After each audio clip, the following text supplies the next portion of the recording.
Good afternoon. Madam. Good afternoon, ma'am. Good afternoon. Good afternoon. Good afternoon, ma'am. Good afternoon, ma'am. Good afternoon, ma'am. Okay, കഴിഞ്ഞ ക്ലാസ്സിൽ ഏത് chapter ആയിട്ട് നോക്കുന്നുണ്ടോ?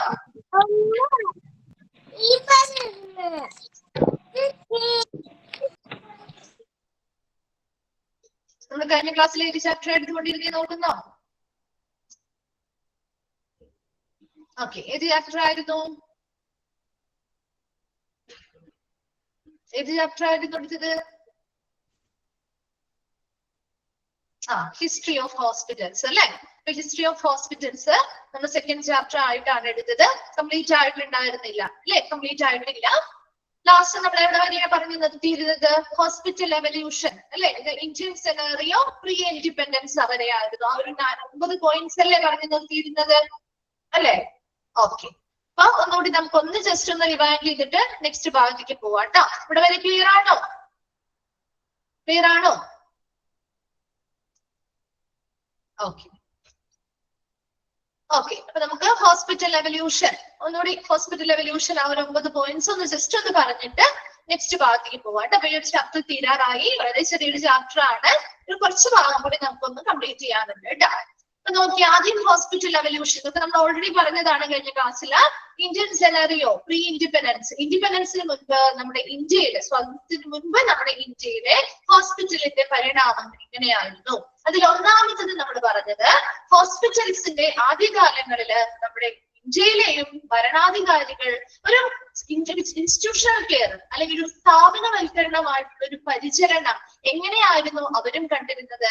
രോഗബാധിതരായവർക്ക് ഒരു സ്ഥാപനം വേണം, ഒരു പരിചരണത്തിനും വേണ്ടി ഒരു സ്ഥാപനം എന്ന നിലയിൽ അതൊരു താൽക്കാലികമായിട്ട് അല്ലെങ്കിൽ ഒരു ആത്മീയമായിട്ട് തന്നെയായിരുന്നു ആദ്യകാല ഭരണാധികാരികൾ ഇന്ത്യയിലും ആ ഒരു ഹോസ്പിറ്റലിനെ കുറിച്ചുള്ള ഒരു ചരിത്രം നോക്കുമ്പോൾ ആദ്യകാല ഭരണാധികാരികൾ ആ ഒരു ഇന്ത്യയിലും അങ്ങനെ തന്നെയാണ് ആ ഒരു ഹോസ്പിറ്റൽ എന്നൊരു കോൺസെപ്റ്റിനെ പരിഗണിച്ചിരുന്നത്.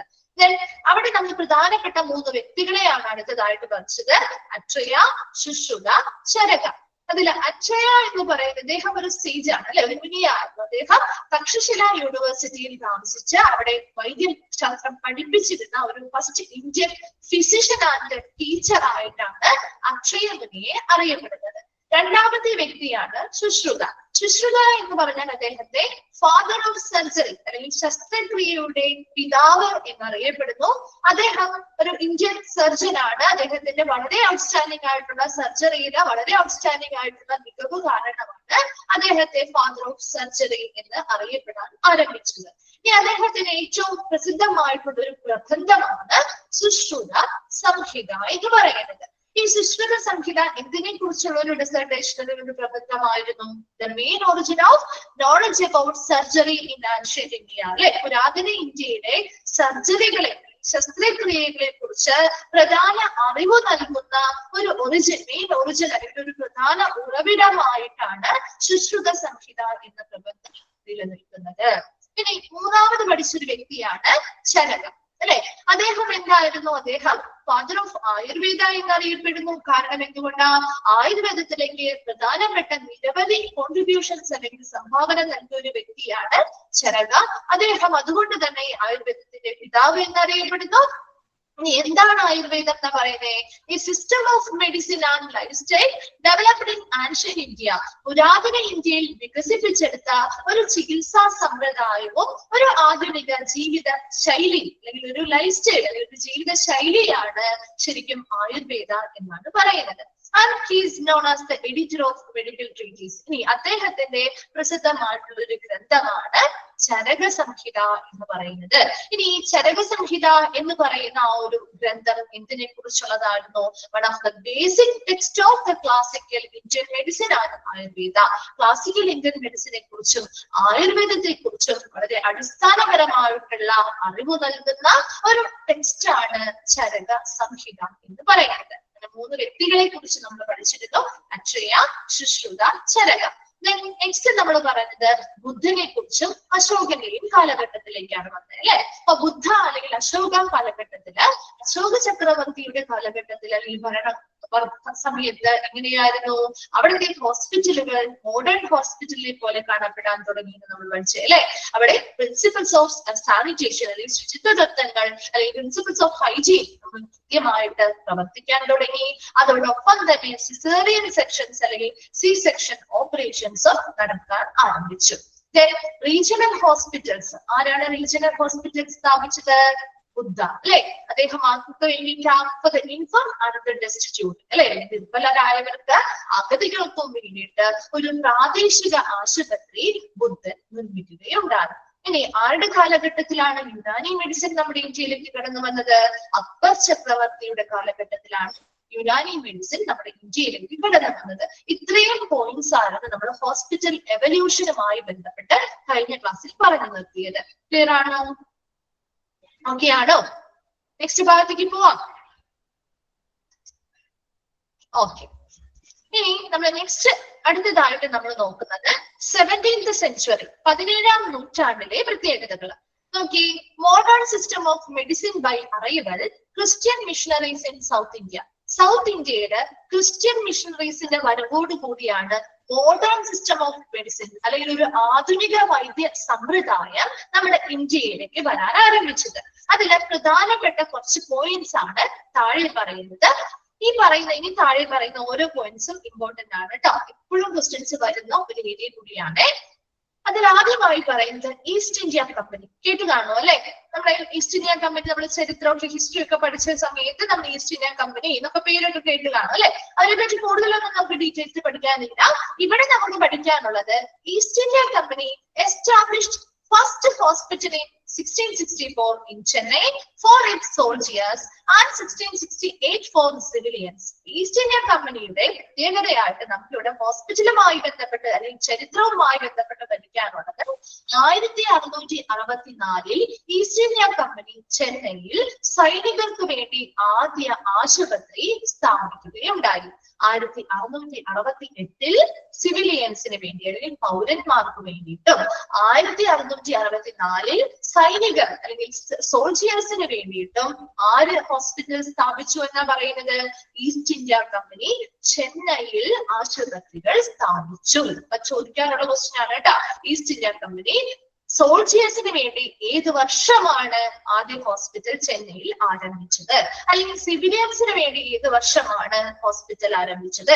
അല്ലെങ്കിൽ 1664 ഈസ്റ്റ് ഇന്ത്യ കമ്പനി എവിടെയാണ് ഹോസ്പിറ്റൽ സ്ഥാപിച്ചത്? ചെന്നൈയിലാണ്. അപ്പൊ അവിടെ അടുത്ത ഒരുപാട് സ്ഥലങ്ങൾ പറയുമ്പോൾ സ്ഥലം മാറിപ്പോവാൻ ചാൻസ് ഉണ്ട്. അതുപോലെ തന്നെ നിങ്ങൾ ഇവിടെ നോക്കേണ്ടത് ഇയറും അതുപോലെ തന്നെ സ്ഥലവും. ആ ഒരു രണ്ടെണ്ണം വളരെ ഇമ്പോർട്ടന്റ് ആണ് കേട്ടോ. സ്ഥലവും നോക്കണം, വർഷവും നോക്കണം കേട്ടോ. അല്ലെങ്കിൽ അത് കുറച്ച് കൺഫ്യൂഷൻ വരെ അല്ലെങ്കിൽ മാറിപ്പോവാവുന്ന ഒരു ഏരിയ കൂടിയാണ്. അത് വ്യക്തമായിട്ട് പഠിച്ചു വെച്ചേക്കണം. ഇപ്പൊ ഈസ്റ്റ് ഇന്ത്യ കമ്പനി 1664 സോൾജിയേഴ്സിന് വേണ്ടി സൈനികർക്ക് വേണ്ടി ചെന്നൈയിൽ ആശുപത്രി സ്ഥാപിക്കുകയുണ്ടായി. ഫസ്റ്റ് ഹോസ്പിറ്റലാണ് നമ്മുടെ ഇന്ത്യയിലെ ഫസ്റ്റ് ഹോസ്പിറ്റൽ. ആദ്യത്തെ ഹോസ്പിറ്റൽ 1664 ചെന്നൈയില് സോൾജിയേഴ്സിന് വേണ്ടി ആരാണ് സ്ഥാപിച്ചത്? ഈസ്റ്റ് ഇന്ത്യ കമ്പനി സ്ഥാപിച്ചു. ഇനി അവര് തന്നെ ഈസ്റ്റ് ഇന്ത്യ കമ്പനി തന്നെ സിവിലിയൻസിന് വേണ്ടി പൗരന്മാർക്ക് വേണ്ടി 1668 ആശുപത്രികൾ സ്ഥാപിക്കുകയുണ്ടായി.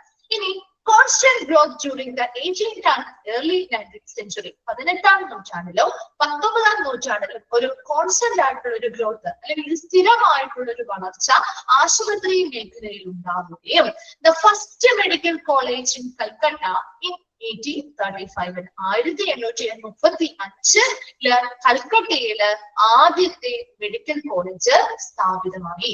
ഫസ്റ്റ് മെഡിക്കൽ കോളേജ് 1835 എവിടെയാണ് സ്ഥാപിതമായത്? കൽക്കട്ടയിലാണ്. 1664 East India Company first hospital എവിടെയാണ് സ്ഥാപിതമാക്കിയത്? എവിടെയായിരുന്നു? ചെന്നൈയിലായിരുന്നു കേട്ടോ. അങ്ങനെ സ്ഥലങ്ങൾ മാറിപ്പോവാൻ പാടില്ല, വർഷവും മാറാൻ പാടില്ല കേട്ടോ. ചോദിക്കാറുള്ള ഒരു ഭാഗമാണ്, ഇമ്പോർട്ടന്റ് ആണ്. പിന്നെയും സ്ട്രെസ് ചെയ്ത് തന്നെ പഠിച്ചു വെച്ചേക്കണം കേട്ടോ. അപ്പൊ ഫസ്റ്റ് മെഡിക്കൽ കോളേജ് ആണ് കൽക്കട്ടയിൽ വന്നത്. ഏത് വർഷമായിരുന്നു? 1835 ഫസ്റ്റ് മെഡിക്കൽ കോളേജ് കൽക്കട്ടയിൽ വന്നു. മുംബൈയിൽ 1845 ആൻഡ് ചെന്നൈയിൽ 1850. 1845 മുംബൈയിൽ മെഡിക്കൽ കോളേജ് സ്ഥാപിതമായി. 1850 ചെന്നൈയിലും മെഡിക്കൽ കോളേജ് സ്ഥാപിതമായി. ഇത്രയും കാര്യങ്ങൾ നമുക്ക് നോക്കാം. നോക്കി, ഫസ്റ്റ് നമ്മൾ 17th സെഞ്ചുറിയുമായി ബന്ധപ്പെട്ട കാര്യങ്ങളാണ് പറഞ്ഞത്. ഒരു 17th സെഞ്ചുറി ആയപ്പോഴാണ് സൗത്ത് ഇന്ത്യയിലേക്ക് ക്രിസ്ത്യൻ മിഷണറീസിന്റെ വരവോടുകൂടിയാണ് ഒരു മോഡേൺ സിസ്റ്റം ഓഫ് മെഡിസിൻ, ഒരു ആധുനിക വൈദ്യ സമ്പ്രദായം നമ്മുടെ ഇന്ത്യയിലേക്ക് കടന്നു വരുന്നത്. അതിന്റെ ഫലമായിട്ട് ഈസ്റ്റ് ഇന്ത്യ കമ്പനി 1664 ആദ്യ ഹോസ്പിറ്റൽ, ആർക്ക് വേണ്ടിയിട്ടുള്ള ആദ്യ ഹോസ്പിറ്റലാണ്? സോൾജിയേഴ്സിന് വേണ്ടി, സൈനികർക്ക് വേണ്ടി ആദ്യമായിട്ട് ചെന്നൈയിൽ ഒരു ഹോസ്പിറ്റൽ സ്ഥാപിച്ചു.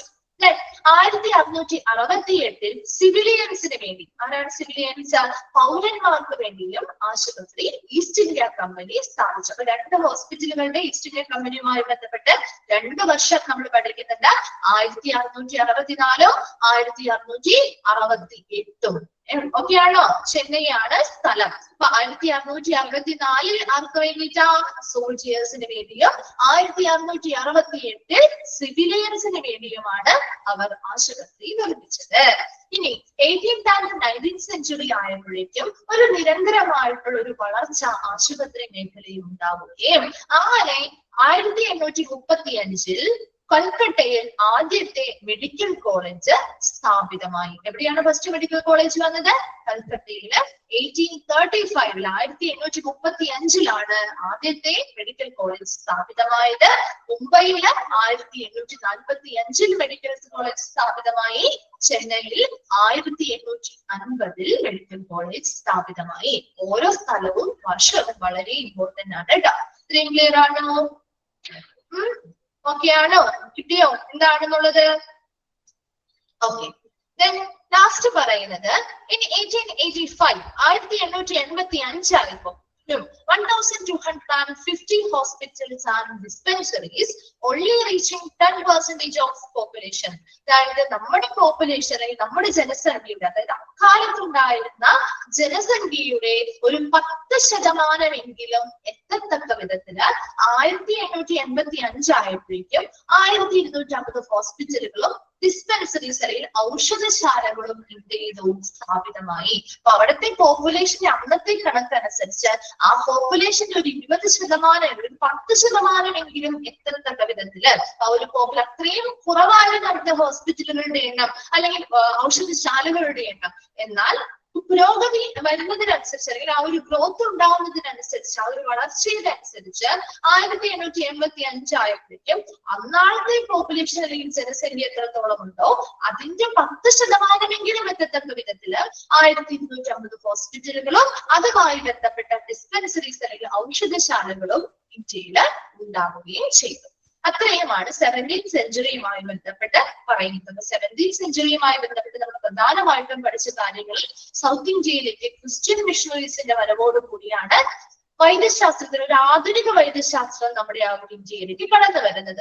അതിൽ ഏറ്റവും പ്രധാനപ്പെട്ട കുറച്ചു കാര്യങ്ങളാണ് ഈസ്റ്റ് ഇന്ത്യ കമ്പനി 1664-ലും 1668-ലും ചെന്നൈയില് സോൾജിയേഴ്സിനും സിവിലിയൻസിനും വേണ്ടി ആശുപത്രികൾ നിർമ്മിച്ചത്. രണ്ടാമത് പറഞ്ഞത് എന്താണ്? ഒരു ഫസ്റ്റ് മെഡിക്കൽ കോളേജ് കൽക്കട്ടയില് 1835 സ്ഥാപിതമാവുകയും മുംബൈയിലെ ഫസ്റ്റ് മെഡിക്കൽ കോളേജ് വരുന്നത് 1845-ലാണ്.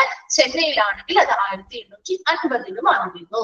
ഇനി 1885 ആയപ്പോഴേക്കും നമ്മുടെ ഇന്ത്യയിലെ അപ്പോഴത്തെ പോപ്പുലേഷൻ അല്ലെങ്കിൽ അപ്പോഴത്തെ ജനസംഖ്യയുടെ ഒരു 10% എത്തത്തക്ക വിധത്തില് അക്കാലത്ത് ഒരു 1250ഓളം ഹോസ്പിറ്റലുകളും ഡിസ്പെൻസറീസ് അല്ലെങ്കിൽ ഔഷധശാലകളും നിലവിൽ വരികയുണ്ടാകും. ക്ലിയർ ആണോ 17th സെഞ്ചുറി പറഞ്ഞത്? ഓക്കെ ആണോ? ഓക്കെ. നെക്സ്റ്റ് ലാസ്റ്റ് ഭാഗമാണ് നമ്മുടെ ഈ ഒരു ചാപ്റ്ററിന്റെ emergence of hospital in independent India. ആ ഒരു സ്വതന്ത്ര ഇന്ത്യ സ്വതന്ത്രമായപ്പോഴേക്കും അവിടെ ഹോസ്പിറ്റലിന്റെ ആ ഒരു ഇമർജൻസ് അല്ലെങ്കിൽ ഒരു ആവിർഭാവം ഇങ്ങനെയായിരുന്നു. അപ്പൊ ആദ്യം നമ്മൾ പറയുന്നത് കുറച്ച് റേഷ്യോസ് ആണ്. ജസ്റ്റ് നിങ്ങളൊന്ന് വായിച്ച് മനസ്സിലാക്കി വെച്ചാൽ മതി കേട്ടോ.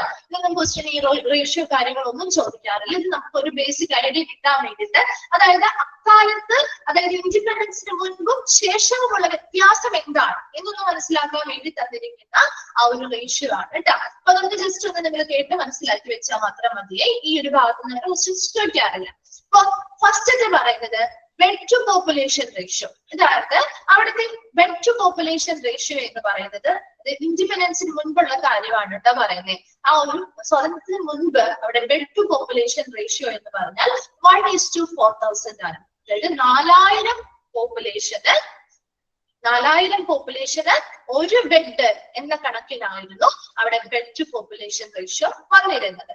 അപ്പൊ 4000 ബെഡുകൾ, 4000 പോപ്പുലേഷൻ അല്ലെങ്കിൽ 4000 ജനസംഖ്യ ഉണ്ടെങ്കിൽ ഒരു ബെഡ് എന്ന കണക്കിലായിരുന്നു ബെഡ് പ്രൊവൈഡ് ചെയ്യുന്നത്. അത്രയും ഫെസിലിറ്റികൾ കുറവായിരുന്നു. ഡോക്ടർ ടു പോപ്പുലേഷൻ റേഷ്യോ എന്ന് പറഞ്ഞാൽ 1:6300 ആയിരുന്നു. 6300 ജനങ്ങൾക്ക് ഒരു ഡോക്ടർ എന്ന നിലയിലായിരുന്നു അവിടെ ഡോക്ടേഴ്സിനെ അപ്പോയിന്റ്മെന്റ് ചെയ്തിരുന്നത്. ആ നഴ്സ് പോപ്പുലേഷൻ റേഷ്യോ എത്രയായിരുന്നു? 1:40,000. 40,000 ജനസംഖ്യയ്ക്ക് ഒരു നഴ്സ് എന്ന രീതിയിലായിരുന്നു നഴ്സസിന്റെ അപ്പോയിന്റ്മെന്റുകൾ നടന്നിരുന്നത്. ഇത് എപ്പോഴത്തെയാണ്? ഇൻഡിപെൻഡൻസിന് മുൻപായിരുന്നു ഈ ഒരു ratio. Disparity in facilities in urban and rural areas. ഇപ്പൊ നമുക്കാണെങ്കിൽ ഇപ്പോഴും നമ്മുടെ ഹോസ്പിറ്റലുകള് നഗരങ്ങളിലുള്ള ആശുപത്രി അല്ലെങ്കിൽ നമ്മുടെ പ്രാദേശിക റീജിയണൽ ഹോസ്പിറ്റലുകളുണ്ട്, അല്ലെങ്കിൽ നമ്മുടെ റൂറൽ ഗ്രാമപ്രദേശങ്ങളിലുള്ള ആശുപത്രികളുണ്ട്. അവിടെയൊക്കെ ഒരുപാട് വ്യത്യാസങ്ങളിൽ അസമത്വം കാണാൻ പറ്റില്ലേ? അവിടെ കൊടുക്കുന്ന ഫെസിലിറ്റികളില് അല്ലെങ്കിൽ സൗകര്യങ്ങളില് ഇപ്പോഴും നമുക്ക് കാണാൻ പറ്റും അല്ലെ? നമ്മുടെ ഒരു അർബൻ ഹോസ്പിറ്റൽ, ഒരു നഗരപ്രദേശങ്ങളിലുള്ള ഹോസ്പിറ്റലിലുള്ള എല്ലാ ഫെസിലിറ്റികളും നമ്മുടെ റൂറൽ ഏരിയയിലുള്ള അല്ലെങ്കിൽ ഗ്രാമപ്രദേശങ്ങളിലുള്ള ഹോസ്പിറ്റലുകളിൽ കിട്ടുന്നുണ്ടോ? എല്ലാ ഫെസിലിറ്റികളും ഒരുപോലെയാണോ അവിടുത്തെ ഫെസിലിറ്റികള്? അല്ല അല്ലെ? അതിലൊരു ഡിസ്പാരിറ്റി ഉണ്ട്, വ്യത്യാസമുണ്ട്. അക്കാലത്തും അതുണ്ടായിരുന്നു, ഇപ്പോഴും അത് തുടരുന്നുണ്ട് അല്ലെ? ഒരുപാട് പൂർണ്ണമായിട്ടും ഒന്നും നമുക്കത് മാറ്റിയെടുക്കാൻ സാധിച്ചിട്ടില്ല. പല റീസൺസും കാര്യങ്ങളും ഉണ്ടായിരിക്കാം. എന്നാൽ പോലും അക്കാലത്തും ഇതുപോലെ തന്നെ അർബൻ ആൻഡ് റൂറൽ ഏരിയയിൽ ഒരു നഗരപ്രദേശത്തെയും ഒരു ഗ്രാമപ്രദേശത്തെയും ആശുപത്രികൾ കമ്പയർ ചെയ്യുമ്പോൾ അവിടെ ഒരു ഡിസ്പാരിറ്റി, അവിടുത്തെ ഫെസിലിറ്റികളില് അവർ കൊടുക്കുന്ന സൗകര്യങ്ങളില് അസമത്വം നമുക്ക് കാണാൻ സാധിക്കുന്നു. എന്നാൽ ഇൻഡിപെൻഡൻസിന് ശേഷം ഈ പറയുന്ന റേഷ്യോസില് വ്യത്യാസമാണ്. കാരണം ഇൻഡിപെൻഡൻസ് 11,000 ഹോസ്പിറ്റൽ ബെഡ്സ് ആൻഡ് 7,400 ഹോസ്പിറ്റലുകളോ അവിടെ ഇൻഡിപെൻഡൻസിന് ശേഷം അല്ലെങ്കിൽ സ്വാതന്ത്ര്യത്തിന് ശേഷം ഇന്ത്യയിൽ സ്ഥാപിതമായി. ഇപ്പൊ 11,000 ഹോസ്പിറ്റൽ ബെഡുകൾ പുതിയതായിട്ട് കൊടുത്തു. അതുപോലെ തന്നെ 7,400 ഹോസ്പിറ്റലുകൾ പുതിയതായിട്ട് ആരംഭിച്ചു. അങ്ങനെയൊക്കെ വന്നപ്പോഴാണ് ആ ഹോസ്പിറ്റലിനെ കുറിച്ചുള്ള പുതിയ പുതിയ കോൺസെപ്റ്റുകൾ വരാനും since past 50 years the concept of today's hospital കഴിഞ്ഞ 50 വർഷമായിട്ട് നമ്മുടെ ഇന്നത്തെ ഹോസ്പിറ്റലിന്റെ ആശയം എന്താണ്? ഇന്നത്തെ ഹോസ്പിറ്റലിന്റെ ആശയം എന്താ ശരിക്കും? എന്താണ് ഒരു ആശയം എന്ന് പറയുന്നത്? ട്രീറ്റ്മെന്റ് കൊടുക്കാന്ന് മാത്രമാണ് ആശയം ആണോ? ആ ഒരു കോൺസെപ്റ്റിലാണ് നമ്മുടെ ഇന്നത്തെ ഹോസ്പിറ്റലുകൾ വർക്ക് ചെയ്യുന്നത്? അല്ല, ഒരു വ്യക്തിയുടെ പൂർണ്ണമായിട്ടുള്ള എല്ലാ കാര്യങ്ങളും ഉൾപ്പെടുത്തുക, അല്ലെ? അവർക്ക് മാനസികമായിട്ടും ശാരീരികമായിട്ടും എല്ലാ തരത്തിലുമുള്ള ഒരു പെർഫെക്ഷൻ അല്ലെങ്കിൽ ഒരു ക്ഷേമം ഉറപ്പുവരുത്തുക, അല്ലെ? അവരെ നല്ലൊരു ജീവിത ശൈലിയിലേക്ക് എത്തിക്കുക. അങ്ങനെ നല്ല രീതിയിൽ അവരുടെ എല്ലാ തരത്തിലുമുള്ള പൂർണ്ണമായിട്ടുള്ള ഒരു ജീവിത ശൈലി അല്ലെങ്കിൽ ഒരു ജീവിതത്തിനും നല്ലൊരു അർത്ഥം അല്ലെങ്കിൽ പൂർണ്ണമായ ഒരു ആരോഗ്യം കൈവരുക, നല്ലൊരു ക്ഷേമം നിലനിർത്തുക. അതിനുവേണ്ടിയാണ് നമ്മുടെ ഇന്നത്തെ ഹോസ്പിറ്റൽ ആ ഒരു കോൺസെപ്റ്റിലാണ് വർക്ക് ചെയ്യുന്നത്, അല്ലെ? ഒരു കഴിഞ്ഞ 50 വർഷക്കാലമായിട്ട് നമ്മുടെ ഇന്ത്യയുടെ സ്വാതന്ത്ര്യത്തിന് ശേഷം പല പല ഹോസ്പിറ്റലുകൾ നിർമ്മിക്കാൻ തുടങ്ങി. അതിനനുസരിച്ചുള്ള ഫെസിലിറ്റികൾ ഹോസ്പിറ്റലിൽ കൊണ്ടുവരാൻ തുടങ്ങി. അങ്ങനെ നമ്മുടെ ഇന്ന് കാണുന്ന ഹോസ്പിറ്റലിന്റെ ആശയം എന്താണോ അതിലേക്ക് എത്താൻ വേണ്ടിയാണ് കഴിഞ്ഞ 50 വർഷമായിട്ട് ഹോസ്പിറ്റലിൽ ഓരോരോ മാറ്റങ്ങൾ നടന്നുകൊണ്ടിരിക്കുന്നത്. അപ്പൊ അതിനനുസരിച്ച് ഇപ്പോഴും നമ്മുടെ ഹോസ്പിറ്റലുകൾ പല പല മാറ്റങ്ങൾ വരുത്തുന്നുണ്ട്, അല്ലെ? ഇപ്പൊ ഇന്ന് കാണുന്ന ഹോസ്പിറ്റൽ ആയിരിക്കില്ല ചിലപ്പോൾ നമ്മൾ ഒരു വർഷം കഴിഞ്ഞ് ചെല്ലുമ്പോൾ അവിടെ ഒരുപാട് മാറ്റങ്ങൾ അവർ സർവീസുകളിലായിക്കോട്ടെ അവിടുത്തെ ഫെസിലിറ്റികളിലായിക്കോട്ടെ ഒക്കെ വ്യത്യാസങ്ങൾ വരുത്താറുണ്ട്, അല്ലെ? അപ്പൊ അങ്ങനെ ഓരോരോ കാലഘട്ടങ്ങൾക്കനുസരിച്ച് എന്തൊക്കെ മാറ്റങ്ങൾ വരുത്തണോ അതിനനുസരിച്ചുള്ള മാറ്റങ്ങൾ ഇന്ന് നടക്കുന്നുണ്ട്. പക്ഷെ ആദ്യകാലങ്ങളിൽ അതുണ്ടായിരുന്നില്ല. അന്ന് ഒരു ഡോക്ടർ 4,000 അല്ലെങ്കിൽ 6,300ഓളം പോപ്പുലേഷനും ഒരു ഡോക്ടർ എന്ന നിലയിലൊക്കെ ആയിരുന്നു അപ്പോയിന്റ്മെന്റ് ചെയ്തത്. ഇന്നതാണോ? ആ ഒരു സ്ഥിതിയൊക്കെ മാറി. അപ്പൊ അതിനനുസരിച്ച് ആ ഒരു ഇൻഡിപെൻഡൻസ് അല്ലെങ്കിൽ ആ ഒരു സ്വാതന്ത്ര്യത്തിന് ശേഷം നമ്മുടെ ഇന്ത്യയിൽ ഒത്തിരി ഹോസ്പിറ്റലുകൾ ആരംഭിച്ചു, ഒത്തിരി ഹോസ്പിറ്റൽ ബെഡുകൾ നൽകി, അതിനനുസരിച്ചുള്ള സ്റ്റാഫുകളെ നിയമിച്ചു. അതിനനുസരിച്ച് നമ്മുടെ പുതിയ കോൺസെപ്റ്റ് അല്ലെങ്കിൽ പുതിയ രീതിയിലുള്ള ആശയങ്ങൾ ഉൾക്കൊണ്ടുകൊണ്ട് നമ്മുടെ ആശുപത്രികൾ പ്രവർത്തിക്കാനും തുടങ്ങി. ഇത്രയും emergence of hospital in independent ഇന്ത്യയുമായി ബന്ധപ്പെട്ട് വരുന്ന കാര്യങ്ങളാണ്. ക്ലിയർ ആണോ ഇന്നത്തെ ഭാഗം? ഈ ഒരു ഭാഗത്തോടു കൂടി നമ്മുടെ സെക്കൻഡ് ചാപ്റ്റർ എന്താണ് ഹിസ്റ്ററി ഓഫ് ഹോസ്പിറ്റൽ എന്ന് പറയുന്ന ചാപ്റ്റർ കംപ്ലീറ്റ് ആവുകയാണ് കേട്ടോ. 2 ചാപ്റ്റേഴ്സ് നമ്മൾ കംപ്ലീറ്റ് ആയിട്ടുണ്ട്. എന്തെങ്കിലും ഡൗട്ട്സോ കാര്യങ്ങളോ ഉണ്ടോ? ക്ലിയർ ആണോ?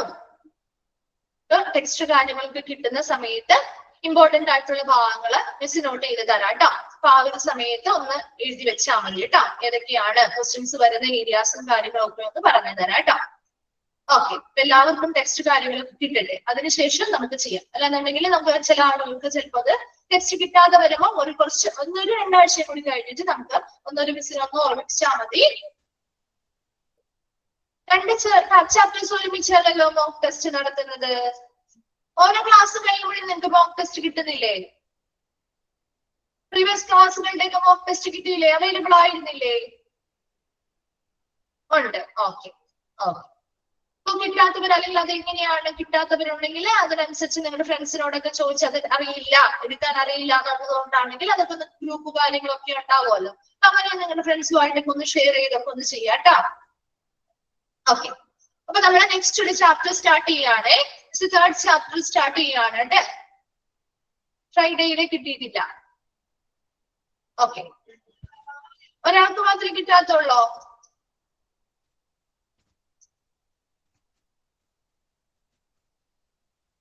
ഫ്രൈഡേയിൽ ആർക്കും കിട്ടിയിട്ടില്ല. ഒരു ക്ലാസ്സിന്റെ ആണോ കിട്ടിയത്? 2 ചാപ്റ്റേഴ്സ് ഒരുമിച്ചല്ല, ഒരു ക്ലാസ് കഴിയുമ്പോഴാണ് നമ്മൾ തരുന്നത് കേട്ടോ. അതാണ് ഫോളോ ചെയ്യുന്നതുള്ളതാണ്. ഒരു ക്ലാസ് കഴിയുമ്പോൾ നമ്മൾ അതിന്റെ പിറ്റേ ദിവസം കൊടുക്കും. ഓക്കെ ഓക്കെ, ഫ്രൈഡേയിൽ കിട്ടിയിട്ടില്ല എന്നാണ് പറയുന്നത്. മിസ് ഒന്ന് ചെക്ക് ചെയ്യണ്ടേ കേട്ടോ.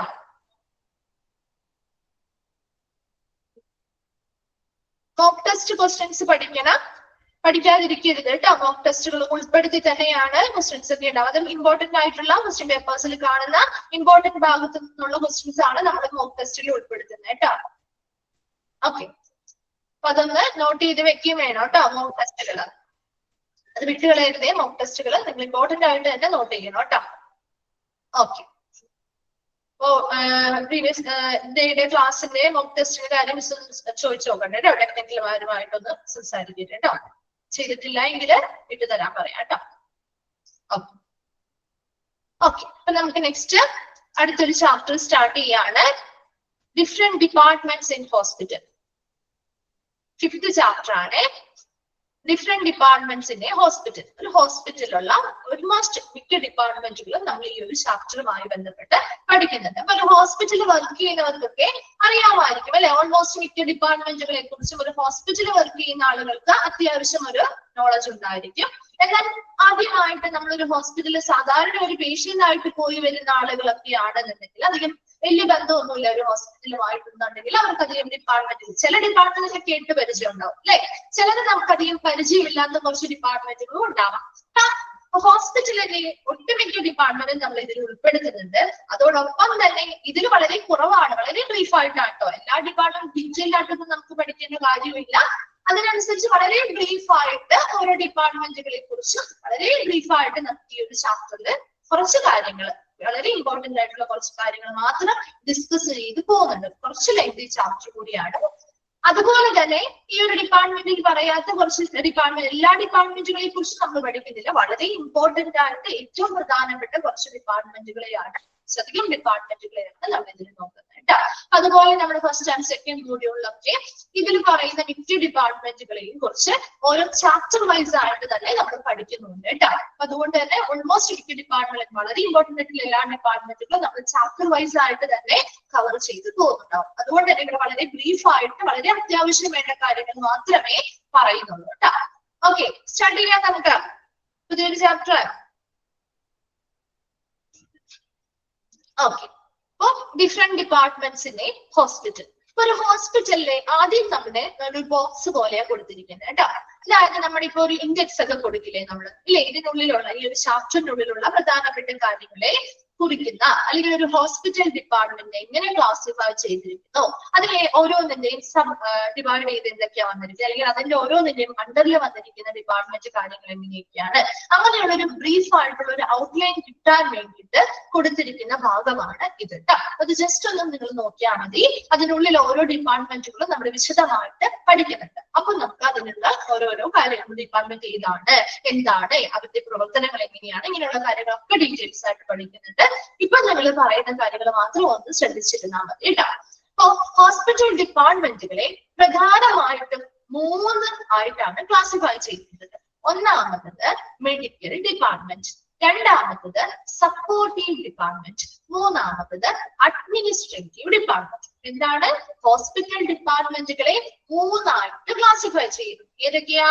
Medical department, supportive department, administrative department. പറഞ്ഞു പോകരുത് കേട്ടോ. ഹോസ്പിറ്റൽ ഡിപ്പാർട്ട്മെന്റുകളെ 3 ആയിട്ട് നമ്മൾ ക്ലാസിഫൈ ചെയ്യുന്നു. Medical department, supportive department and administrative department. ഇനി അതിൽ ആദ്യത്തേതാണ് മെഡിക്കൽ ഡിപ്പാർട്ട്മെന്റ്. ഈ മെഡിക്കൽ ഡിപ്പാർട്ട്മെന്റിനെ 2 ആയിട്ട് സബ് ഡിവൈഡ് ചെയ്യുന്നുണ്ട്. അതിൽ ഒന്നാമത്തതാണ് OPD. എന്താണ് OPD? കേട്ടിട്ടുണ്ടോ? Out patient department. Very good. Out patient department അല്ലെ. എന്താണ് IPD? എന്താണ് IPD എന്ന് പറയുന്നേ? ഇൻപേഷ്യന്റ് ഡിപ്പാർട്ട്മെന്റ് അല്ലെ. അപ്പൊ OPD ആൻഡ് IPD. ഇപ്പൊ മെഡിക്കൽ ഡിപ്പാർട്ട്മെന്റുകളെ 2 ആയിട്ട് സബ് ഡിവൈഡ് ചെയ്യുന്നു. OPD അല്ലെങ്കിൽ ഔട്ട് പേഷ്യന്റ് ഡിപ്പാർട്ട്മെന്റ് എന്നും IPD അല്ലെങ്കിൽ ഇൻപേഷ്യന്റ് ഡിപ്പാർട്ട്മെന്റ് എന്നും സബ് ഡിവൈഡ് ചെയ്യുന്നു. അപ്പൊ നമുക്കറിയാവുന്ന 2 ഡിപ്പാർട്ട്മെന്റുകളാണ് അല്ലേ ഇത്? ഇല്ലേ? നമുക്കറിയാവുന്ന 2 ഡിപ്പാർട്ട്മെന്റുകളല്ലേ IPDയും OPDയും ആണ്. അപ്പൊ എന്താണ് ഈ OPD ഡിപ്പാർട്ട്മെന്റ് എന്ന് പറഞ്ഞാല്? എങ്ങനെയുള്ള അവിടെയുള്ള പേഷ്യൻസിനെ നമ്മൾ വിളിക്കുന്നത് എന്താ? OPD എന്ന് പറയുമ്പോ ഔട്ട് പേഷ്യന്റ് ഡിപ്പാർട്ട്മെന്റ് ആണ് അല്ലെ. അപ്പൊ അവിടെ വരുന്ന പേഷ്യൻസിനെ നമ്മൾ വിളിക്കുന്നത് ഔട്ട് പേഷ്യൻസ് എന്നുമാണ് അല്ലെ. ആണോ? ഇതൊക്കെ ഓരോ ഡിപ്പാർട്ട്മെന്റ് ആയിട്ട് ഓരോ ചാപ്റ്റർ വൈസ് പഠിക്കാനുള്ളതാണ് കേട്ടോ. OPD എന്ന് പറയുമ്പോൾ ഔട്ട് പേഷ്യന്റ് ഡിപ്പാർട്ട്മെന്റ് ആണ്. അപ്പൊ അവിടെ വരുന്ന പേഷ്യൻസിനെ നമ്മൾ ഔട്ട് പേഷ്യൻസ് എന്ന് പറയുന്നു. എന്താണ് ഒരു ഔട്ട് പേഷ്യന്റിന്റെ പ്രത്യേകത? എന്തുകൊണ്ടാണ് അവർ ഔട്ട് പേഷ്യന്റ് എന്ന് പറയുന്നത്? അല്ലെങ്കിൽ അവർ ഔട്ട് പേഷ്യന്റിന്റെ പ്രത്യേകത എന്താ? അവർക്ക് കൺസൾട്ടേഷന് വേണ്ടി മാത്രമാണ് ഹോസ്പിറ്റലിൽ വരുന്നത് അല്ലെ. അവർക്ക് അവിടെ ഒരു അഡ്മിഷൻ ആവശ്യമായി വരുന്നില്ല അല്ലെ. അതല്ലേ അവിടുത്തെ പ്രത്യേകത അല്ലെ. നമ്മളൊരു കൺസൾട്ടേഷന് വേണ്ടി ഒരു ഹോസ്പിറ്റലിൽ പോയി എങ്ങനെയാണ് നമ്മൾ ഒരു ഔട്ട് പേഷ്യന്റ് ഡിപ്പാർട്ട്മെന്റിൽ ചെല്ലുന്നു, നമ്മൾ രജിസ്ട്രേഷൻ ചെയ്യുന്നു, നമ്മൾ കൺസൾട്ടേഷന് വേണ്ടി ഏത് ഡോക്ടറെയാണ് കാണണ്ടേ, വെയിറ്റിംഗ് റൂമിൽ നമ്മൾ അവിടെ പോയി വെയിറ്റ് ചെയ്ത് ഡോക്ടറെ കൺസൾട്ട് ചെയ്ത് മരുന്നുകളോ കാര്യങ്ങളോ തന്നിട്ടുണ്ടെങ്കിൽ അത് കൃത്യമായിട്ട് വാങ്ങി നമ്മൾ തിരികെ പോരുകയാണ് ചെയ്യുന്നത് അല്ലെ. ആണോ? അതെന്താണ്? ഒരു ഔട്ട് പേഷ്യന്റ് ആണ് അപ്പൊ നമ്മള് അല്ലെ. ഇപ്പൊ ഒരു ഔട്ട് പേഷ്യന്റ് എന്ന നിലയിൽ അല്ലെങ്കിൽ ഔട്ട് പേഷ്യന്റ് ശരിക്കും എന്താ, അവിടെ അഡ്മിഷൻ എടുക്കുന്നില്ല. അതിന് പകരം ഒരു കൺസൾട്ടേഷന് വേണ്ടി മാത്രം ആളുകൾ ഹോസ്പിറ്റലിലേക്ക് ഈ ഒരു ഡിപ്പാർട്ട്മെന്റിലേക്ക് വരുന്നുണ്ടെങ്കിൽ ആ ഡിപ്പാർട്ട്മെന്റിനെയാണ് ഔട്ട് പേഷ്യന്റ് ഡിപ്പാർട്ട്മെന്റ് എന്ന് പറയുന്നത്. അവിടെ വരുന്ന പേഷ്യൻസിനെ നമ്മള് അഡ്മിഷൻ ആവശ്യമായി വരുന്നില്ല, ജസ്റ്റ് കൺസൾട്ടേഷന് വേണ്ടി മാത്രമായിരിക്കും അവിടെ വരുന്നത്. ഈ ഒരു ഔട്ട് പേഷ്യന്റ് ഡിപ്പാർട്ട്മെന്റുമായി ബന്ധപ്പെട്ട് വരുന്ന പേഷ്യൻസിനെ നമ്മൾ ഔട്ട് പേഷ്യൻസ് എന്ന് വിളിക്കുന്നു. ഇത് ആദ്യമേ മനസ്സിലാക്കി വെക്കാട്ടോ. ഇതൊക്കെ നമ്മൾ പിന്നീട് ഇനി ഓരോ ചാപ്റ്റർ വൈസ് വരുമ്പോഴും ഔട്ട് പേഷ്യന്റ് പറയും, ഇൻ പേഷ്യന്റ് പറയും. അപ്പൊ അത് എന്താണ് വ്യത്യാസം മനസ്സിലാക്കി വെക്കേണ്ടി വരും.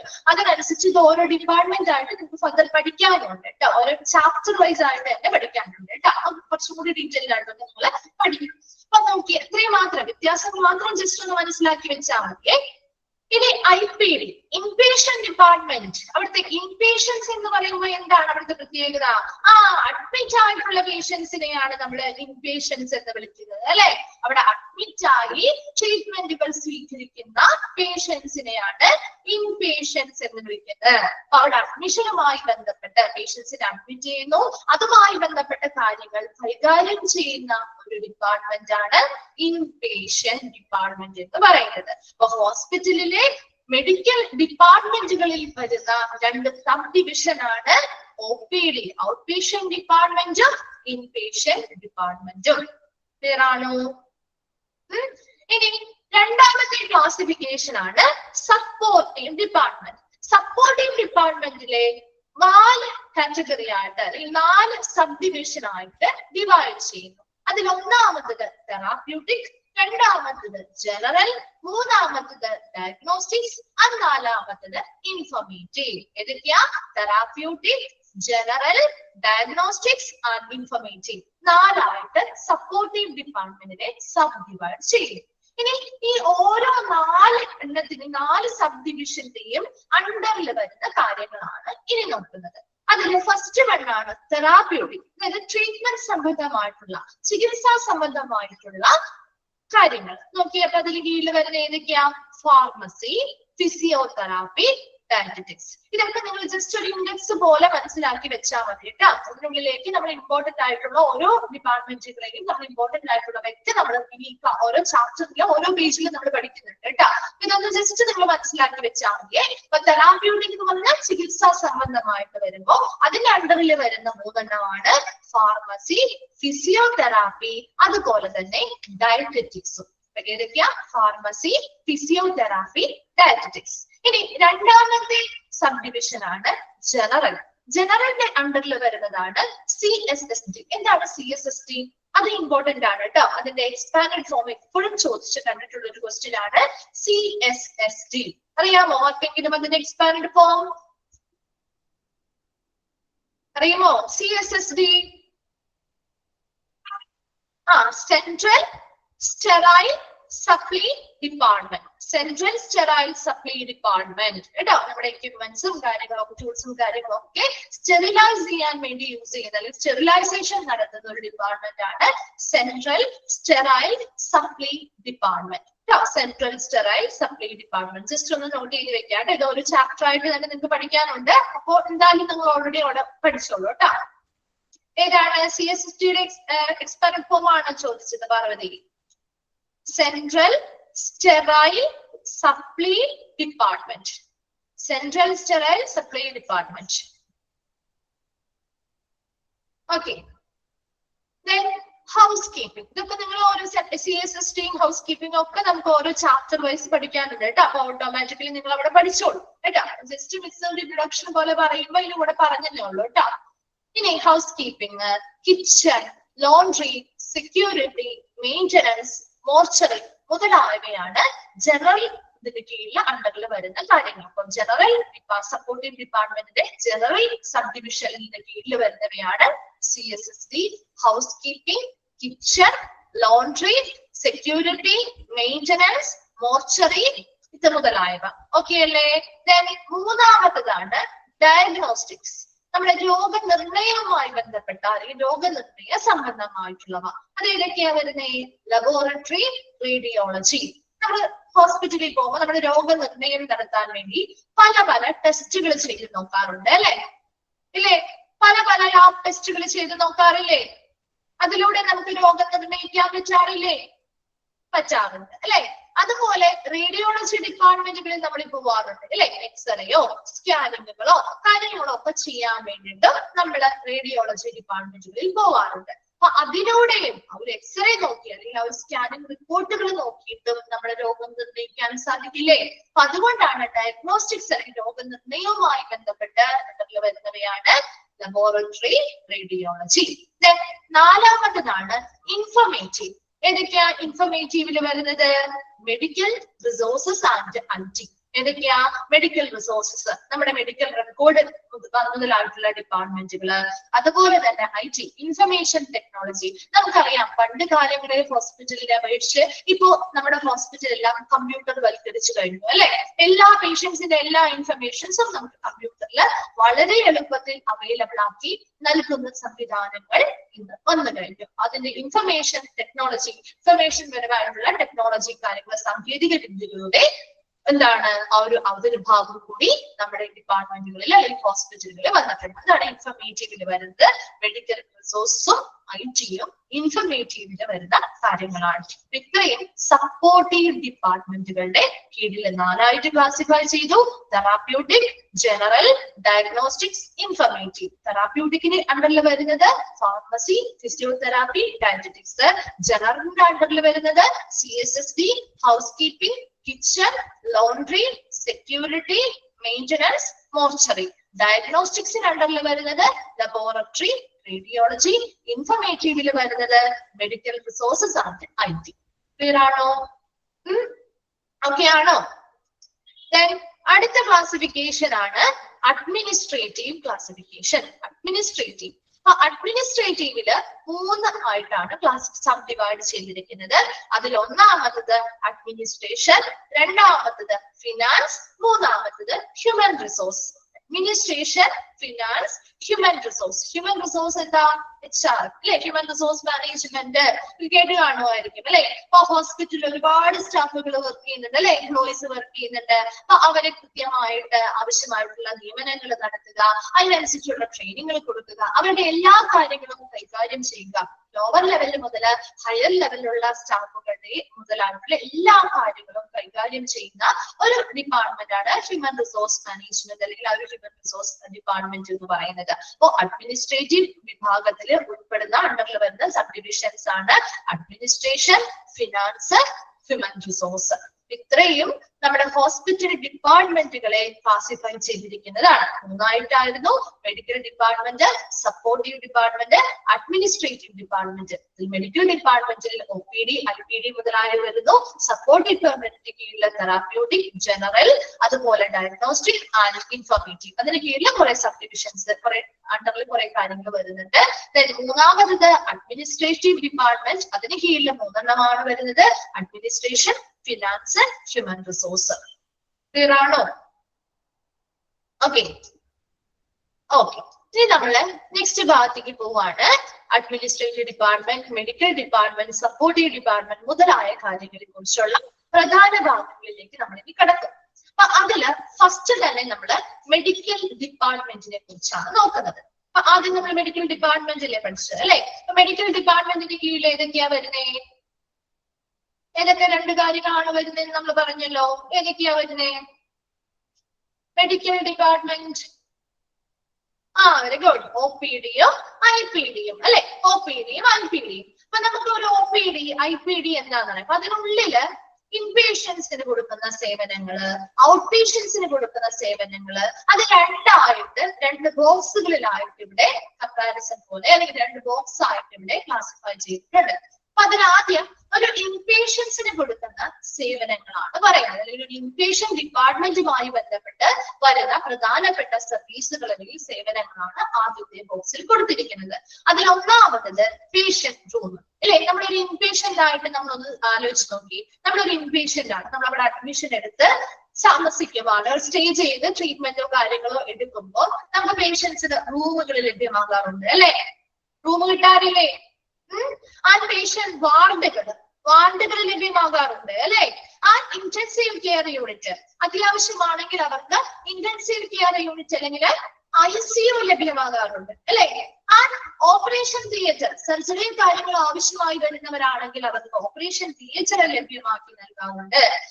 ലേബർ റൂംസ്, പ്രസവവുമായി ബന്ധപ്പെട്ടാണ് ഒരു പേഷ്യന്റ് അവിടെ അഡ്മിറ്റ് ആയിട്ടുള്ളത് എങ്കിൽ അവർക്ക് ലേബർ റൂം സർവീസുകൾ നമ്മൾ ലഭ്യമാക്കാറുണ്ട് അല്ലെ.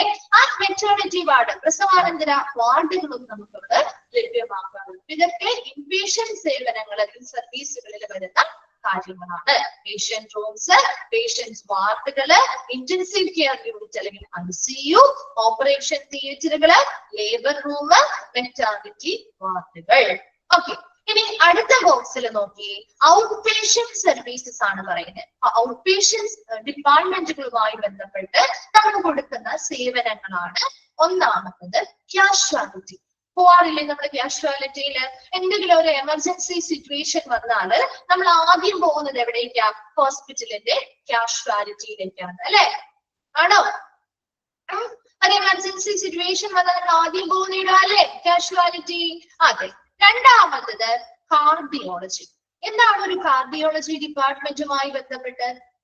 എന്തുമായി ബന്ധപ്പെട്ട്? അല്ലെങ്കിൽ നമ്മുടെ ഹാർട്ടുമായി ബന്ധപ്പെട്ട് അല്ലെ, നമ്മുടെ ഹൃദയവുമായി ബന്ധപ്പെട്ട്, നമ്മുടെ മനുഷ്യ ഹൃദയവും അതുമായി ബന്ധപ്പെട്ട പ്രോബ്ലംസിനെ രോഗനിർണയം നടത്താനും, അതുമായി നമ്മുടെ ഹൃദയവുമായി ബന്ധപ്പെട്ട പ്രോബ്ലംസ് കണ്ടെത്താനും, രോഗനിർണയം നടത്താനും, കൃത്യമായ ട്രീറ്റ്മെന്റുകൾ നൽകാൻ വേണ്ടിയിട്ട് ഇങ്ങനെയുള്ള കാര്യങ്ങളെല്ലാം കൈകാര്യം ചെയ്യുന്ന ഒരു ഡിപ്പാർട്ട്മെന്റ് ആണ് കാർഡിയോളജി ഡിപ്പാർട്ട്മെന്റ് എന്ന് പറയുന്നത് അല്ലെ. മൂന്നാമത്തത് ഡെർമറ്റോളജി. എന്താണ് ഡെർമറ്റോളജി ഡിപ്പാർട്ട്മെന്റ്? Very good. നമ്മുടെ സ്കിന്ന്, നമ്മുടെ ഹെയർ, അതുപോലെ തന്നെ നെയില്, ഈ 3 കാര്യങ്ങളുമായി ബന്ധപ്പെട്ട പ്രോബ്ലംസും കാര്യങ്ങളും കണ്ടെത്താനും ട്രീറ്റ്മെന്റുകൾ നൽകാനും വേണ്ടിയിട്ട് ഉള്ള ഒരു ഡിപ്പാർട്ട്മെന്റ് ആണ് ഡെർമറ്റോളജി ഡിപ്പാർട്ട്മെന്റ് എന്ന് പറയുന്നത്. അറിയാത്തവരുണ്ടെങ്കിൽ ഒന്ന് ജസ്റ്റ് നോട്ട് ചെയ്ത് വെക്കാട്ടോ. പഠിക്കുമ്പോൾ നിങ്ങൾ ഓൾറെഡി ഇത് ഒരു ഡിപ്പാർട്ട്മെന്റ് നമ്മൾ എക്സ്പാൻഡ് ചെയ്ത് പഠിക്കുന്ന സമയത്ത് ചെയ്താലും മതി. അടുത്തത് ഇയർ, നോസ് ആൻഡ് ത്രോട്ട്. ഇത് ഡിപ്പാർട്ട്മെന്റാ? Very good. ENT ഡിപ്പാർട്ട്മെന്റ് അല്ലെ. നമുക്ക് പരിചയമുള്ളത് ENT എന്ന് പറഞ്ഞായിരിക്കും അല്ലെ. അപ്പൊ നമ്മുടെ ഇയർ, നോസ് ആൻഡ് ത്രോട്ടുമായി ബന്ധപ്പെട്ട് നമ്മുടെ രോഗങ്ങൾ കണ്ടെത്താനും അതിനനുസരിച്ചുള്ള ട്രീറ്റ്മെന്റുകൾ നടത്താനും വരുന്ന പേഷ്യൻസിനെ കൈകാര്യം ചെയ്യുന്ന ഒരു ഡിപ്പാർട്ട്മെന്റ് ആണ് ENT ഡിപ്പാർട്ട്മെന്റ്. എന്താണ് ജെറിയാട്രിക്സ്? ഏജ്ഡ് ആയിട്ടുള്ളവർക്ക് അല്ലെ. ഗുഡ്. ഏജ്ഡ് ആയിട്ടുള്ളവർക്ക്, ഓൾഡ് ഏജ് ആയിട്ടുള്ള, ഓൾഡർ ആയിട്ടുള്ള അഡൾട്ട് അല്ലെങ്കിൽ എൽഡർലി പേഷ്യൻസിന് അവർക്ക് സ്വാഭാവികമായിട്ടും പ്രായമാവുന്നതിന് വാർദ്ധക്യ സഹജമായിട്ടുള്ള പല രോഗങ്ങളും കാര്യങ്ങളും അവരുടെ ഹെൽത്ത് റിലേറ്റഡ് ആയിട്ടുള്ള ഇഷ്യൂസ് ഫേസ് ചെയ്യേണ്ടതായിട്ട് വരും അല്ലെ.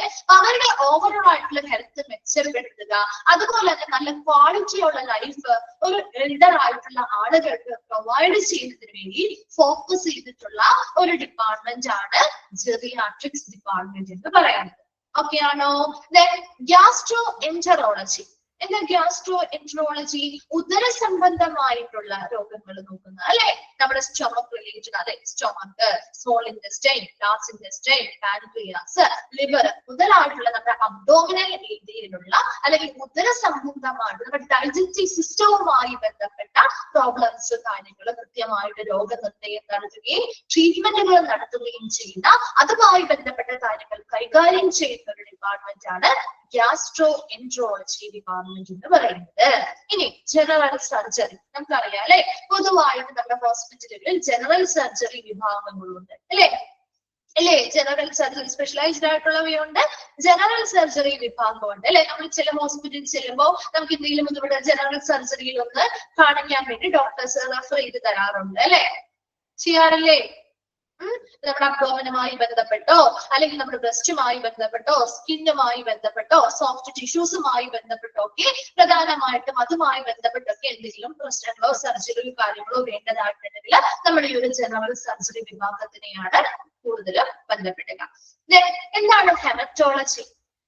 Haematology blood related, very good, blood related അല്ലെ? നമ്മുടെ ബ്ലഡ് അതുപോലെ തന്നെ ബോൺ മാരോ റിലേറ്റഡ് ആയിട്ടുള്ള രോഗങ്ങൾ നിർണ്ണയിക്കാനോ അതിനാവശ്യമായ ട്രീറ്റ്മെന്റുകൾ നൽകുന്നതുമായി ബന്ധപ്പെട്ട കാര്യങ്ങൾ കൈകാര്യം ചെയ്യുന്ന ഒരു ഡിപ്പാർട്ട്മെന്റ് ആണ് ഹെമറ്റോളജി ഡിപ്പാർട്ട്മെന്റ് എന്ന് പറയുന്നത്. ഇനി next one obstetrics. Geriatrics miss പറഞ്ഞല്ലോ, കേട്ടില്ലായിരുന്നോ? ജെറിയാട്രിക്സ് മിസ് പറഞ്ഞില്ലേ? കേട്ടില്ലായിരുന്നോ? ഒന്നുകൂടി പറയാട്ടോ, നമുക്ക് ഇത് കഴിഞ്ഞ് കഴിയുമ്പോ ബോക്സ് ഒന്നുകൂടി പറയാട്ടോ. നമുക്ക് ഇനി ഒബ്സ്റ്റട്രിക്സ് എന്താണ്?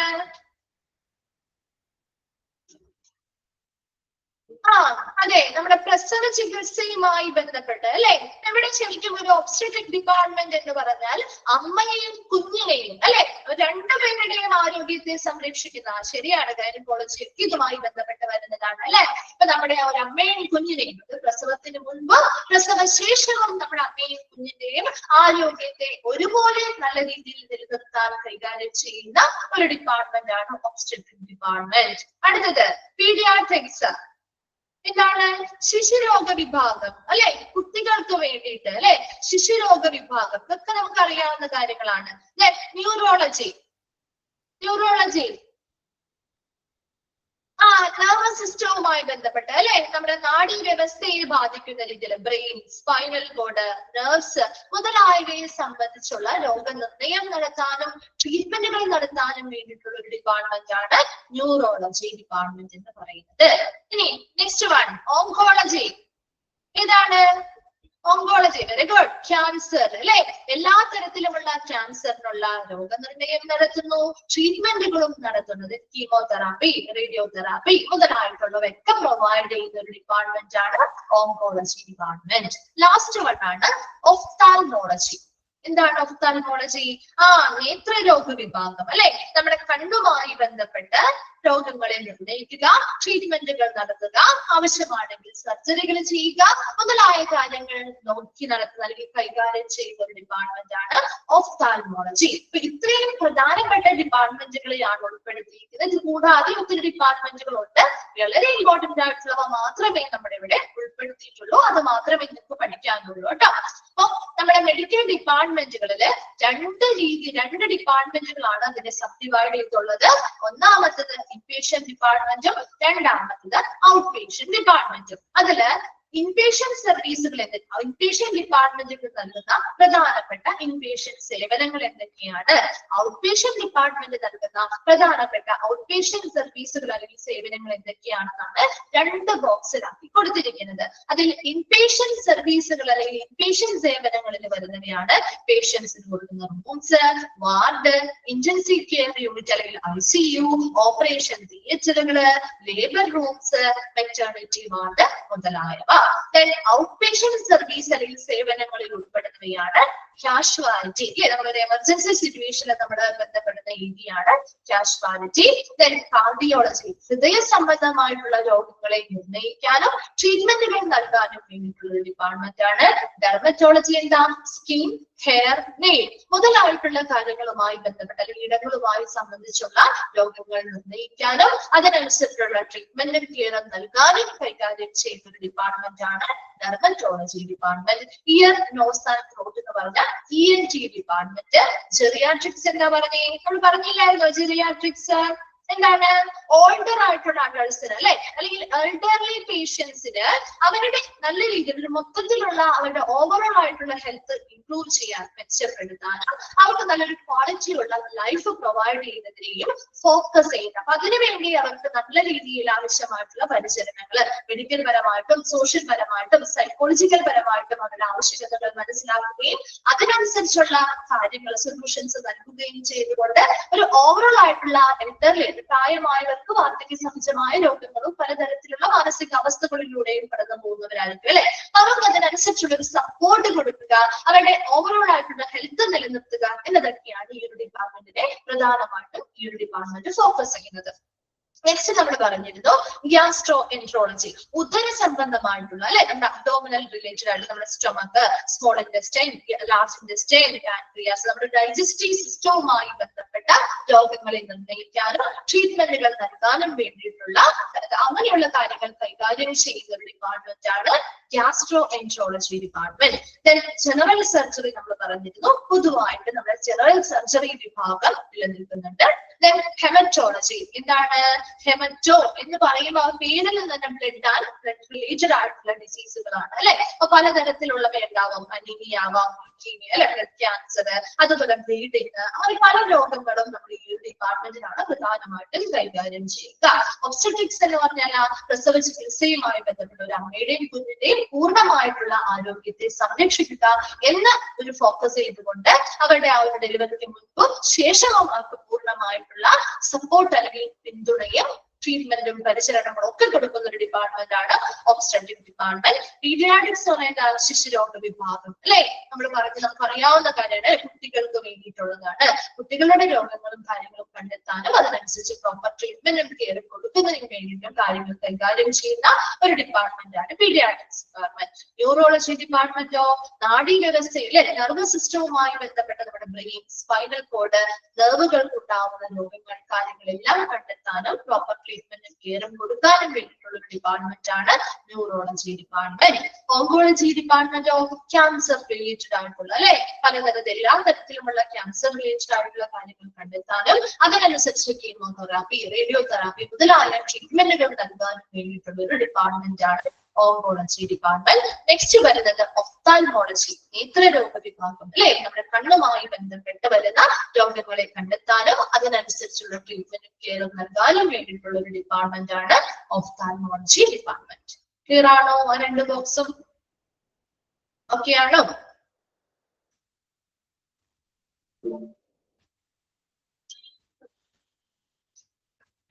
എന്താണ് ചോദിച്ചത്?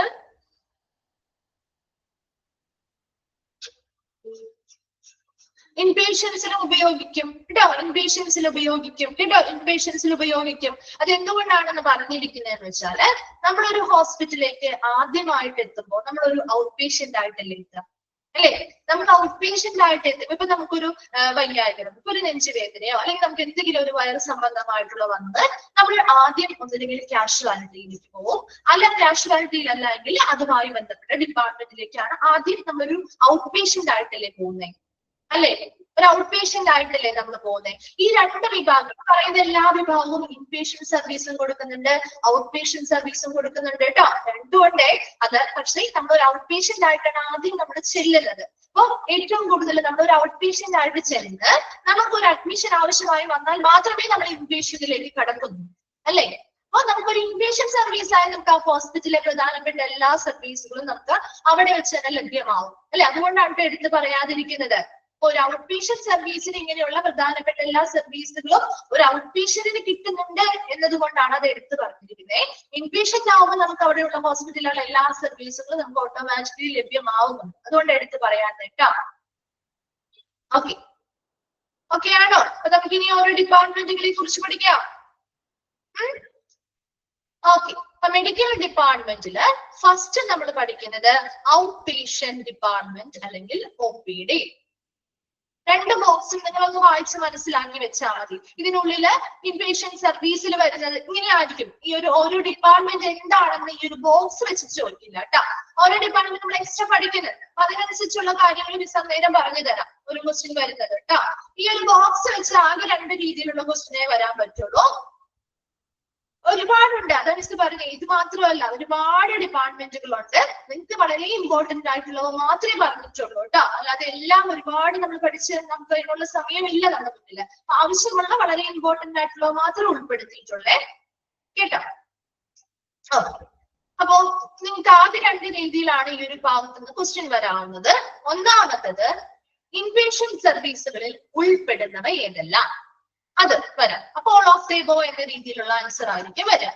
അല്ല എങ്കിൽ ഇൻപേഷ്യന്റ് സർവീസിൽ ഉൾപ്പെടാത്തവ ഏതാണ് കണ്ടുപിടിക്കാനായിട്ട് വരും. അപ്പൊ ചിലപ്പോ ഔട്ട് പേഷ്യന്റ് സർവീസിലെ ഒരു കാഷ്വാലിറ്റിയോ കാര്യങ്ങളോ ഒക്കെ ചിലപ്പോൾ അതിൽ ഉൾപ്പെടുത്തിയേക്കാം. അപ്പൊ ആ ഒരു എന്താണ് ഇൻക്ലൂഡഡ് അല്ലാത്തത് ഏത് എന്ന രീതിയിൽ ചോദിക്കുമ്പോൾ അത് കണ്ടുപിടിക്കാം.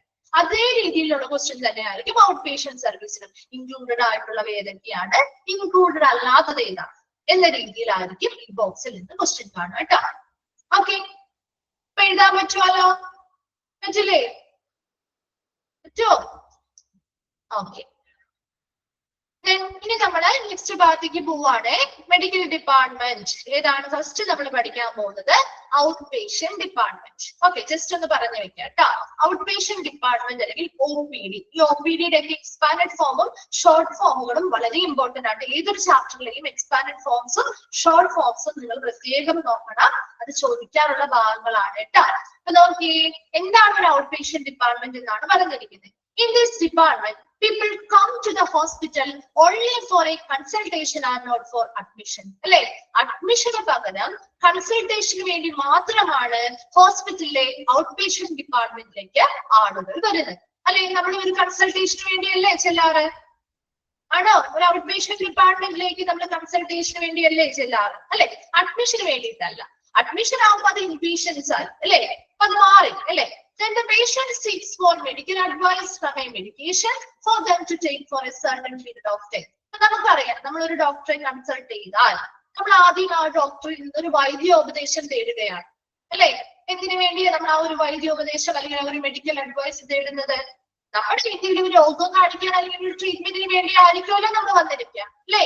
അതുമായി ബന്ധപ്പെട്ട് നമ്മൾ എത്ര നാള് നമ്മൾ ആ ഒരു മരുന്നുകൾ കഴിക്കണം അല്ലെ, എത്ര നാള് നമ്മൾ ആ ഒരു എത്ര സമയത്തേക്ക്, ഒരു നിശ്ചിത സമയത്തേക്കായിരിക്കും ഡോക്ടേഴ്സ് പ്രിഫർ ചെയ്യുക അല്ലെ. ഏതൊരു മരുന്നാണെങ്കിലും ഒരു പർട്ടിക്കുലർ ടൈം പീരീഡ് അവർ പറയില്ലേ. ഒരു കോഴ്സ് ആണെങ്കിൽ ഇത്ര ഒരാഴ്ച അല്ലെങ്കിൽ ഒരു മാസം, ഒരു പർട്ടിക്കുലർ ടൈം പീരീഡ് പറയില്ലേ. ആ ഒരു പർട്ടിക്കുലർ ടൈം പീരീഡ് എത്ര നാളത്തേക്ക് നമ്മൾ ആ ഒരു മരുന്ന് കഴിക്കണം, എന്നാൽ എത്ര നാളെ മരുന്ന് കഴിക്കുമ്പോഴാണ് നമ്മുടെ രോഗം പൂർണ്ണമായും ഭേദമാകുന്നത്, അതുമായി ബന്ധപ്പെട്ട ഒരു മെഡിക്കൽ അഡ്വൈസ് അല്ലെങ്കിൽ ഒരു വൈദ്യ ഉപദേശം കിട്ടുന്നതിന് വേണ്ടിയാണ് പേഷ്യൻസ് ഈ ഒരു കൺസൾട്ടേഷന് വേണ്ടി ഡോക്ടറുടെ അടുത്ത് ഔട്ട് പേഷ്യന്റ് ആയിട്ട് വരുന്നത്. ആ patients are then asked to come back for a follow up. ഇല്ലേ, നമ്മളോട് ഡോക്ടർ പറയാറില്ലേ ഫോളോ അപ്പിന് വേണ്ടി തിരിച്ചു വരാൻ അല്ലെ, തിരികെ വരാനായിട്ട് പേഷ്യൻസിനോട് ആവശ്യപ്പെടാറുണ്ട്. ചിലപ്പോൾ 1-2 പ്രാവശ്യം നമ്മൾ ഫോളോ അപ്പിന് ചെന്ന് കഴിയുമ്പോൾ ചിലപ്പോൾ മാറിയിട്ടുണ്ടെങ്കിൽ ഈ ഒരു കോഴ്സോടുകൂടി അത് പൂർണ്ണമായിട്ടും ഭേദമാവുകയാണെങ്കിൽ വരണമെന്ന് പറയാറില്ല അല്ലെ.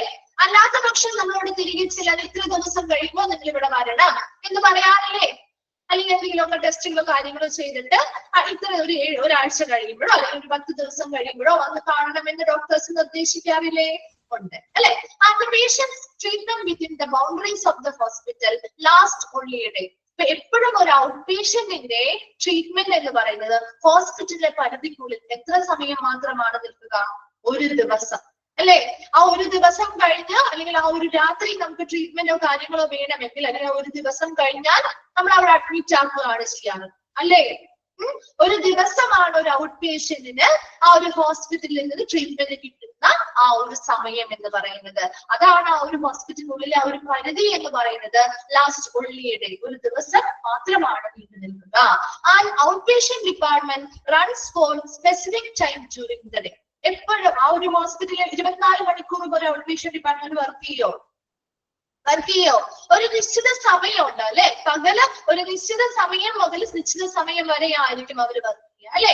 അത് ആ ഹോസ്പിറ്റലിനനുസരിച്ച് വ്യത്യാസം വരാം കേട്ടോ. ചില സ്ഥലങ്ങളിൽ 8 മണിക്ക് സ്റ്റാർട്ട് ചെയ്യുന്നവിടെ ഉണ്ടാവും, 5 മണി വരെ ആയിരിക്കാം. ചില സ്ഥലങ്ങളിൽ 9:30 മുതൽ ഉച്ച വരെ ആയിരിക്കും അല്ലെ. അങ്ങനെ ഹോസ്പിറ്റലിൽ ഒരു പകൽ സമയത്ത് ഒരു നിശ്ചിത സമയ പരിധിക്കുള്ളിലായിരിക്കും ഈ ഔട്ട് പേഷ്യന്റ് ഡിപ്പാർട്ട്മെന്റ് വർക്ക് ചെയ്യുന്നത്. രാത്രി സമയം ഉണ്ടാവുമോ? ഒരു ഔട്ട് പേഷ്യന്റ് ഡിപ്പാർട്ട്മെന്റ് രാത്രി സമയം വർക്ക് ചെയ്യുന്നുണ്ടോ?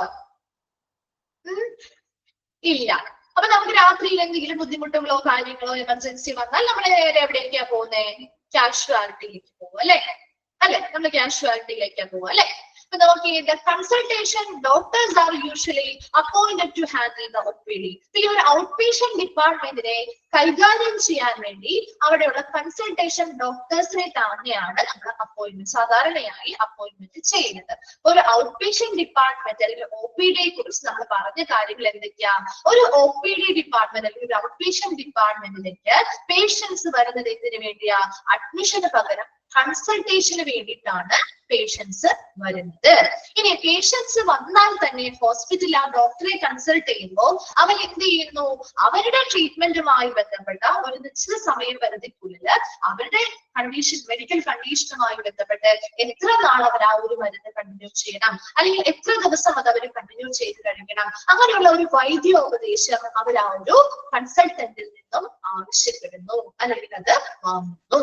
അതിനുശേഷം പേഷ്യൻസിനോട് നമ്മൾ ഫോളോ അപ്പുകൾക്ക് വേണ്ടി തിരികെ വരാനായിട്ട് ആവശ്യപ്പെടാറുണ്ട്. അതോടൊപ്പം തന്നെ പേഷ്യൻസിന് ഒരു ഔട്ട് പേഷ്യന്റ് എന്ന് പറയുമ്പോൾ ആ ആശുപത്രി പരിധിക്കുള്ളിൽ അവർക്ക് കിട്ടുന്ന ട്രീറ്റ്മെന്റ് എന്ന് പറയുന്നത് എത്ര നേരം മാത്രമേ നിലനിൽക്കുന്നുള്ളൂ? ഒരു ദിവസം മാത്രമേ നിൽക്കുന്നുള്ളൂ. അടുത്ത ദിവസമായാൽ അവരെ ഇൻപേഷ്യന്റ് ആക്കി നമ്മൾ മാറ്റുകയാണ് വരുന്നത്. ഒരു ദിവസം മാത്രമാണ് ഔട്ട് പേഷ്യൻസിന് ആ ഒരു ആശുപത്രി പരിധിക്കുള്ളിലുള്ള ട്രീറ്റ്മെന്റുകൾ ലഭിക്കുന്ന സമയം. അതോടൊപ്പം തന്നെ ഔട്ട് പേഷ്യന്റ് ഡിപ്പാർട്ട്മെന്റ് പകൽ സമയങ്ങളിൽ ഒരു നിശ്ചിത സമയപരിധിക്കുള്ളിലാണ് പ്രവർത്തിക്കുക. ഒരു കൃത്യമായിട്ടുള്ള ടൈം ടേബിൾ ഓരോ സ്ഥാപനങ്ങൾക്കും അതിനനുസരിച്ച് വ്യത്യാസം ഉണ്ടാവും. അതുകൊണ്ട് നമുക്ക് ഫിക്സഡ് ആയിട്ടുള്ള ഒരു സമയം പറയാൻ പറ്റില്ല. ചില ക്ലിനിക്കുകൾ വ്യത്യാസം ഉണ്ടാവും, ചില ഹോസ്പിറ്റലുകളിൽ അവരുടേതായിട്ടുള്ള ടൈമിനനുസരിച്ചുള്ള അഡ്ജസ്റ്റ്മെന്റുകൾ ചെയ്തിട്ടുണ്ടാവും. രാത്രി കാലങ്ങളിൽ ഒരു ഔട്ട് പേഷ്യന്റ് ഡിപ്പാർട്ട്മെന്റ് പ്രവർത്തിക്കുന്നില്ല. അതുപോലെ തന്നെ ഒരു ഔട്ട് പേഷ്യന്റ് ഡിപ്പാർട്ട്മെന്റിനെ കൈകാര്യം ചെയ്യുന്നതിന് വേണ്ടി അവരുടെ കൺസൾട്ടന്റ് ഡോക്ടേഴ്സിനെ തന്നെയാണ് സാധാരണയായിട്ട് അപ്പോയിന്റ്മെന്റുകൾ ചെയ്യാറ്. ക്ലിയർ ആണോ? ഔട്ട് പേഷ്യന്റ് ഡിപ്പാർട്ട്മെന്റ് അല്ലെങ്കിൽ OPD ഓക്കെ ആണോ? ഓക്കെ, പിന്നെ ഇത്രയും എടുക്കുന്നുള്ളൂ കേട്ടോ. നെക്സ്റ്റ് ക്ലാസ്സിൽ നമുക്ക് ബാക്കിയുള്ള ഭാഗങ്ങൾ കണ്ടിന്യൂ ചെയ്യാം. നെക്സ്റ്റ് ക്ലാസ് എല്ലാ ദിവസവും 2 ക്ലാസ് വീതം ഉണ്ട് കേട്ടോ നിങ്ങൾക്ക്. കേട്ടോ, നിങ്ങൾക്ക് എല്ലാ ദിവസവും 2 ക്ലാസ് വീതം ഉണ്ട്. അങ്ങനെ ഇനി ഇല്ലായെങ്കിൽ ഫസ്റ്റ് ക്ലാസ് കഴിയുമ്പോൾ ടീച്ചേഴ്സ് പറയും കേട്ടോ, നെക്സ്റ്റ് ക്ലാസ് ഇല്ല എന്ന് പറയുമ്പോൾ മാത്രം ലെഫ്റ്റ് ആയി പോയാൽ മതി കേട്ടോ. എല്ലാ ദിവസവും 2 ക്ലാസ്. ഉച്ചയ്ക്കാണ് ക്ലാസ് തുടങ്ങുന്നത്. 1:30 മുതൽ 3:30 വരെ ക്ലാസ് ഉണ്ടാകും കേട്ടോ. ഇല്ലാന്നുണ്ടെങ്കിൽ അതിനനുസരിച്ച് ഇൻഫർമേഷൻസ് വിടും കേട്ടോ. അല്ലെങ്കിൽ മുൻപ് ആദ്യമായിട്ട് കയറുന്ന ടീച്ചേഴ്സ് ആരാണോ അവർ ഇൻഫർമേഷൻ തരുമ്പോൾ മാത്രമേ പോകാൻ പാടുള്ളൂ കേട്ടോ. അല്ലാതെ പോവാൻ പാടില്ല കേട്ടോ, ലെഫ്റ്റ് ആയി പോവാൻ പാടില്ല. ഇനി എങ്ങാനും മിസ്സാണ് ചിലപ്പോൾ നമ്മൾ 4:30 ലെഫ്റ്റ് ആയിട്ടുണ്ടെങ്കിൽ നിങ്ങൾ രണ്ടാമത് റീജോയിൻ ചെയ്ത് കയറാം കേട്ടോ. 2 ക്ലാസ്സുകൾ ഉണ്ടാവും കേട്ടോ. മിസ് കഴിഞ്ഞ് കഴിയുമ്പോൾ നെക്സ്റ്റ് അടുത്ത മാം വന്ന് ക്ലാസ് എടുക്കും കേട്ടോ. ഒരിക്കലും ലെഫ്റ്റ് ആയി പോകരുതേ. ഓക്കെ, അത് പ്രത്യേകം എനിക്ക് പറയണ്ട, അതൊന്നും ഓർമ്മയിൽ വെച്ചേക്കണം കേട്ടോ. ക്ലാസ് ഇല്ലെങ്കിൽ മാത്രം ടീച്ചേഴ്സ് ഇൻഫോം ചെയ്യും, അപ്പൊ മാത്രം ലെഫ്റ്റ് ആയി പോയാൽ മതി കേട്ടോ. അല്ലാത്ത പക്ഷം 2 ക്ലാസ് ഉണ്ടായിരിക്കും എന്ന് ഓർത്ത് വെച്ചേക്കാം. Okay, thank you.